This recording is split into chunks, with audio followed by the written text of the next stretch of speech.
విశాఖ ఆంధ్ర యూనివర్సిటీలో విద్యార్థులు ఆందోళనకు దిగారు. తమకు పెట్టే ఆహారం బాగాలేదని, గుడ్లలో వాసన వస్తుందని ధర్నా చేశారు. నాణ్యత పాటించడం లేదంటూ ఆగ్రహం వ్యక్తం చేశారు.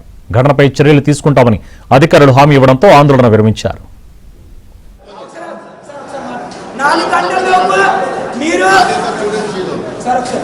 4 గంటలలోపు దీనికి ఎవరైతే రీజన్ అయ్యారో, కుక్ అయినా, స్టాఫ్ అయినా, లేకపోతే స్టోర్ వాళ్ళు అయినా, ఏ పరైనా కానీ మీరు ఇక్కడి నుంచి మెస్ నుంచి తీసేయండి, లేదా ట్రాన్స్ఫర్ అయినా చేయండి, సస్పెండ్ అయినా చేయండి. ఇది 4 నెలలు ఏదైనా చూపించండి.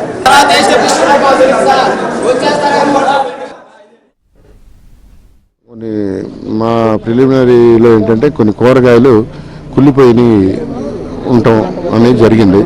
అవన్నీ రెక్టిఫై చేస్తున్నా. సాయంత్రం వచ్చేసి అసలు ఏం జరిగింది అనేది పూర్తిగా విచారణ చేసి తగిన చర్యలు తీసుకొని ఫుడ్ బాగుండేటట్టు చేస్తాం.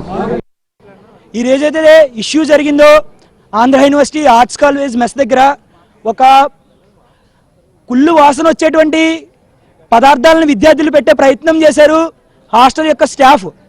దీన్ని విద్యార్థులందరూ కూడా ఎదుర్కొని వీసీ ఆఫీస్ గారి దగ్గరికి వెళ్ళి వీసీ ఆఫీస్ ముట్టడి చేయడం జరిగింది. ఇది ఎటువంటి పద్ధతి, లేదా విద్యార్థుల్ని వీసీ గారు ఏ విధంగా ట్రీట్ చేస్తున్నారు అనేదానికి క్లియర్ మెమరైజ్ విజువల్ ఇది. వాళ్ళు స్టూడెంట్ ఒక ప్రోగ్రామ్ జరిగి ప్రాబ్లం అయ్యి వీసీ ఆఫీస్ దగ్గరికి వెళ్తున్నా కూడా ఆయన తిరిగి వెనక్కి వెళ్ళిపోయే ప్రయత్నం చేశాడు తప్ప, ఏంటి ఈ ప్రాబ్లం ఏంటి, స్టూడెంట్స్గా మీకున్న సమస్య ఏంటని అడిగే ప్రయత్నం వీసీ గారు చేసే ప్రయత్నం కూడా చేయలేదు.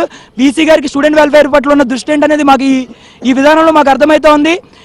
ఇక పైన ఏదైనా కానీ స్టూడెంట్ ఇష్యూ రిలేటెడ్ కానీ, మెస్ విషయం కానీ మీకు సరైన యాక్షన్ వీసీ గారు మీరు తీసుకోలేకపోతే స్టూడెంట్ ఉద్యమం యొక్క ఫలితం ఏంటి, దాని యొక్క ఎఫెక్ట్ ఎలా ఉంటుందని మీ వీసీ సాంబర్ గోడలకు మీ సౌండ్ వినిపిస్తుంది. దాని ప్రతిఫలం ఏంటని మీ దగ్గరుండి బాగా చూస్తారని నేను